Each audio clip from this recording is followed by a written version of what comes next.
Dies wird wieder mal eine sehr persönliche Folge. Ich nehme dich mit in meine Geschichte und warum es für mich nicht immer so leicht war, mit Anthony William zu arbeiten und warum die Ernährungslehre nach Anthony William trotzdem mein Leben verändert hat. Ich bin streng gläubig aufgewachsen. Mein Vater war in meiner Kindheit Pastor in verschiedenen Freikirchen. Ich habe Religion sozusagen mit der Muttermilch bereits eingeflößt bekommen. Aber abgesehen von den biblischen Theorien hatte ich das Glück, mit sehr abgefahrenen Dingen in Berührung zu kommen. Zum Beispiel betete ich sehr früh zu Engeln. Die meisten meiner Kirchenansprechpartner beteten aber nur zu Jesus. Ich hatte aber eine besondere Beziehung zu diesen Engeln, zu meinen Schutzengeln und hatte tatsächlich auch Begegnungen mit ihnen. Es kam mehrmals vor, dass durch die kindlichen Engelsgebete ein paar Wunder passiert sind. Ich betete auch für andere Menschen, die unter Kopfschmerzen litten oder anderen kleinen Beschwerden. Und gemäß diesen sind die Kopfschmerzen dann verschwunden, was mich immer sehr, sehr, sehr glücklich gemacht hatte und meinen kindlichen Glauben sehr gestärkt haben. Also war der Zugang zum Übernatürlichen eigentlich was ganz Natürliches für mich. Die richtige Antwort, so lernte ich, war Jesus. Alles geht auf ihn zurück. Und wenn nicht Jesus auf der Verpackung steht, dann kann es nicht richtig sein und dann ist es vielleicht sogar gefährlich oder teuflisch. Als ich dann immer kränker wurde, pilgerte ich von Arztpraxis zu Arztpraxis und von Gebetshaus zu Gebetshaus. Denn so hatte ich gelernt, also wenn Jesus nicht heilt, dann darf man durchaus auch zu den Ärzten gehen. Es war traumatisch für mich, dass weder die Ärzte noch Jesus mir halfen und meine Krankheit nicht mal sich verbesserte, sondern im Gegenteil sich immer verschlechterte. Ja, und ihr kennt den Teil der Geschichte. Nach 10 Jahren Krankensystemmarathon und unerfüllte Gebete sagte eine Krankenhelferin zu mir: Suchen Sie außerhalb des Krankensystems. Mein erster Gedanke war dann, oder eine meiner Ängste waren dann: Soll ich jetzt zu einem Schamanen gehen oder was soll ich machen? Ja, und dann begegnete ich den Büchern von Anthony William. Und ich begegnete 3-mal seinen Aussagen und jedes Mal dachte ich, interessant und ging weiter. Ja, und irgendwann fing ich an, die Übersetzung seiner Radioshow mir anzuhören. Und einmal stand ich in der Küche und ich hörte, wie Anthony William sagt, es ist nicht deine Schuld, dass du erkrankt bist. Es sind äußerliche Angriffe und er hat die ganzen Abläufe im Körper erklärt. Und ich bekam Gänsehaut und ich musste einfach weinen, weil das erste Mal mir jemand gesagt hat, es ist nicht deine Schuld. Vorher in den Systemen, wo ich war immer diese Schuldfrage ist mitgeschwungen. Ob jetzt in der Arztpraxis, wenn der Arzt sagt, ja, dann reduzieren Sie den Stress, dann müssen Sie halt was anderes arbeiten oder dann müssen Sie die Kinder mehr abgeben, war immer dieser fahle Nachgeschmack von dem, ich schaffe das Leben nicht, ich bin nicht kräftig genug, es fehlt mir etwas, ich habe Schuld an der Sache. Auch meine geistigen Leiter, die ich hatte, wenn Pastoren oder Gemeindemitglieder für mich gebetet haben, war es immer noch so, was kannst du denn anders machen, wo ist dein Fehler? Vor allem, als es dann so Jahre ging und die Menschen auch gar keinen Bock mehr hatten, mich zu begleiten oder mit mir zu beten, war immer dieses fahle Gefühl da, irgendwas stimmt mit mir nicht. Etwas, was mich auch unglaublich berührt hatte, war die Aussage, dass mein Körper sich nicht gegen mich wendet und dass unser Körper etwas Göttliches ist und dass das Göttliche sich nie gegen sich wenden würde, sonst dass es von außen angegriffen wird und dass wir jetzt schauen können, wie wir uns wieder in ein Gleichgewicht bringen. Und das war für mich so lebensbejahend, diese Message, und hat mich tief in mir berührt und in mir auch wieder diesen Glauben und die Hoffnung aufkeimen lassen.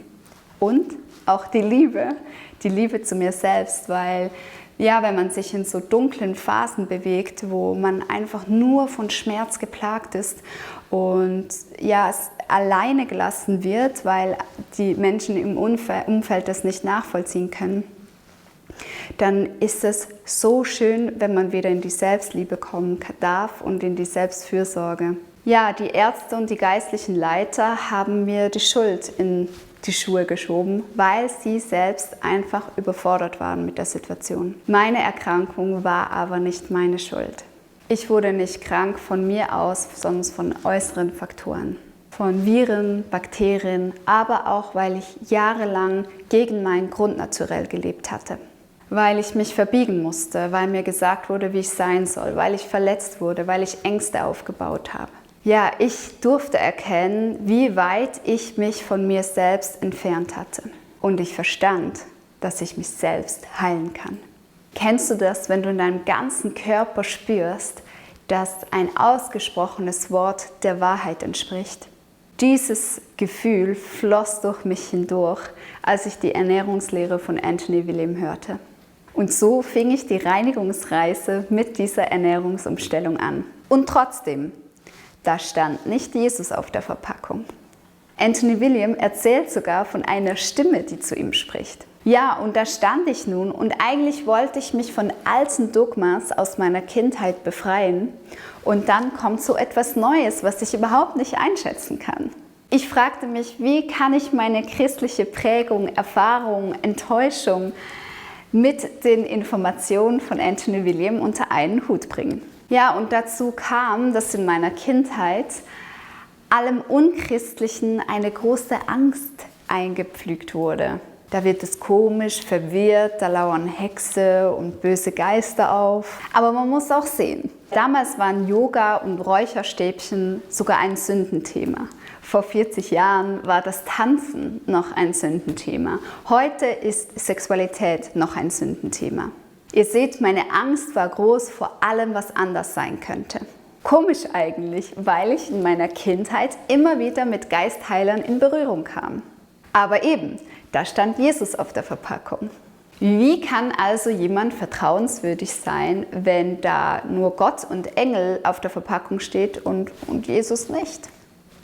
Was mich sehr hellhörig gemacht hatte, war die Aussage, dass er die Informationen von einem Geist namens Mitgefühl die Information bekommt. Weil das war immer für mich so, die Sachen, die ich gehört habe, die waren für mich wirklich gebadet, getränkt im Mitgefühl und haben mich so berührt und da schon auf meiner Heilungsreise enorm vorwärts gepusht. Und dennoch schaltet sich bei mir immer gerne die Ratio ein. Und die Ratio, die fragt dann, kann das sein? Oder ist es vielleicht so, dass Anthony William einfach hochintelligent ist und alle Bücher durchgelesen hat und sich diese Ernährungslehre erarbeitet hat, um nicht gegen das Heilversprechengesetz zu verstoßen, sagt er dann, er hört es von einem Spirit und ist dann vom Gesetz geschützt in dieser spirituellen Blase unterwegs. Oder hört er doch eine Stimme? Ist er vielleicht ein Prophet? Wer sagt eigentlich, dass die Bibel fertig geschrieben ist? Hätte Jesus damals im Jahre 28 predigen sollen, dass wir uns von Junkfood, E-Stoffen, Genmanipulation und Massentierhaltung fernhalten sollten? Ich glaube, dann wäre er als sehr verwirrt abgestempelt worden. Also frage ich mich dann an manchen Tagen, warum kann die Bibel, die Tora oder der Koran nicht einfach weitergeschrieben werden? Sind wir tatsächlich so verhockt? Gibt es eine religiöse Flexibilität oder nur die Angst vor dem Unbekannten? Warum sollte Anthony William keine Stimme hören? Frage ich mich an anderen Tagen. Heute weiß ich immer noch nicht mehr. Ist Anthony William vielleicht einfach hochintelligent und verknüpft komplizierte körperliche Abläufe wie einst Albert Einstein physikalische Gesetze? Oder hört er wirklich eine Stimme? Ich weiß es nicht. Aber weißt du was? Es ist okay, dass ich nicht alles weiß. Es ist okay, nicht wissend zu sein. Ich bin ehrlich gesagt einfach nur froh, dass diese Informationen hier sind. Und ich wünsche mir insgeheim auch immer mehr zurück in diese kindlichen Engelsgebete zurückzukommen. Also egal, von welcher religiösen oder nicht religiösen Prägung du kommst. Ich glaube, das Wichtigste ist, dass wir geschmeidig bleiben, auch für Dinge, die wir nicht erklären können. Und genauso wichtig ist es, dass wir unsere Glaubensmuster hinterfragen dürfen. Denn oft verstecken sich Absolutheitsansprüche in dogmatischen Meinungen. Ein Absolutheitsanspruch entsteht da, wo wir ein absolutes Recht sehen auf die Richtigkeit und Wahrhaftigkeit einer Sache. Hier gibt es keinen Platz für verschiedene Erfahrungen. Hier ist ein Bild fertig gemalt. In solchen Mustern befindet sich oft das Dramadreieck. Es besteht aus der Wechselwirkung von 3 Rollen: dem Opfer, dem Täter und dem Retter. Es ist ein Rollenbild, welches komplizierte Verstrickungen vereinfacht und versucht, die Welt in einfachen Rollenbildern zu erklären. Daraus entstehen aber immer Absolutheitsansprüche und die Beweglichkeit für andere Erfahrungen bleibt aus. Ja, im christlichen Glauben ist dieses Dramadreieck mit folgenden Rollen besetzt. Es ist, bin ich das Opfer, dann ist der Teufel der Täter und Jesus der Retter. Damals bei der Flüchtlingskrise 2015, die ich hautnah in München erlebt hatte, begegnete mir dieses Dramadreieck auch. Es war nämlich der arme Deutsche, der das Opfer war, dann war der Täter der Flüchtling und der Retter war die Grenzen. Wir schotten uns ab, dann ist alles gut. Solche Rollenverteilungen sind im Miteinander überhaupt nicht hilfreich. Wir versuchen schnell Dinge zu erklären, doch wir gestehen uns in dem Moment nicht ein, dass die Bühne des Lebens sehr vielfältig ist und mit ganz verschiedenen Rollen besetzt ist. Ja, und dieses Theaterstück des Lebens, das kann uns durchaus oft einfach überfordern. Mir ist aufgefallen, dass dieses Dramadreieck auch in meiner Erkrankung begegnet ist. Ich habe das Schicksal der Erkrankung als Täter gesehen, dann mich als Opfer und eine Diagnose als Retter. Auch bei der radikalen Ernährungsumstellung ist mir dieses Dramadreieck begegnet. Ich als Opfer, Viren und Bakterien als Täter und die Ernährungslehre nach Anthony William als mein Retter. Aber so einfach ist das Heilen oder das Leben leider nicht. Es ist vielschichtiger, es ist beweglicher. Und diese Tatsache ist oft überfordernd, ich weiß. Aber durch die Vielschichtigkeit und die Beweglichkeit ist auch viel Platz für Diversität. Es ist viel Platz für verschiedene Geschichten. Es ist viel Platz für verschiedene Krankheiten und es ist viel Platz für verschiedene Heilungsverläufe. Ich verstehe, dass wir die Komplexität des Lebens, des Glaubens und des Heilens vereinfachen möchten. Aber wenn wir das tun, berauben wir uns der Beweglichkeit. Wir werden steif, verbohrt und unbarmherzig Menschen gegenüber, die anders glauben, leben oder sich ernähren. Und dies führt meiner Meinung nach wieder zu einem unfreien Leben und kann sogar wieder zu Krankheit führen. Ich bin so enorm verbohrt christlich aufgewachsen, da war kein Platz für andere Erfahrungen oder andere Glaubenskonstrukte. Und heute stehe ich in der Gefahr, ein Glaubenskonstrukt um meine Ernährung aufzubauen. Ist das nicht interessant? Eine göttliche Erfahrung kann einerseits so befreiend und heilend sein und andererseits einen wieder in diese totalitäre Richtung schicken. Eine Richtung, die dann wieder ausgrenzt. Eine Ernährungsumstellung kann einen komplett von Symptomen heilen. Es birgt aber auch die Gefahr, dass wenn man sich ganz fest reinschießt, dass man unbarmherzig anderen gegenüber wird, weil man nicht von dem eigenen Weg abweichen möchte. Was ja auch gut ist, es ist dein Weg und es ist sehr gut, dass man sich damit heilt. Aber die Gefahr ist da, dass wir andere Menschen anfangen zu verurteilen, die nicht diesen Weg einschlagen.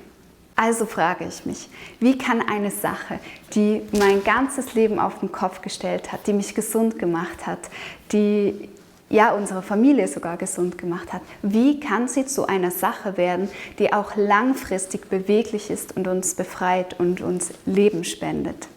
Ich habe von meinem christlichen Glauben etwas sehr Wertvolles gelernt und das steht in diesem Satz. Nun aber bleibt Glaube, Hoffnung und Liebe. Diese 3. Die Liebe jedoch ist die allergrößte unter ihnen.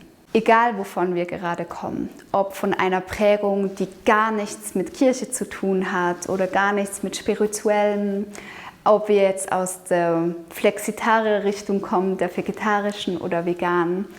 Ich glaube, es ist wichtig, dass wir flexibel bleiben.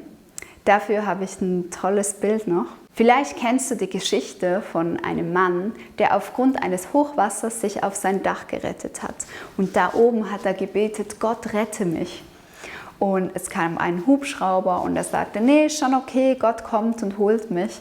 Und dann kam ein Rettungsboot und er winkte wieder ab, nee, ist okay, Gott wird mich retten.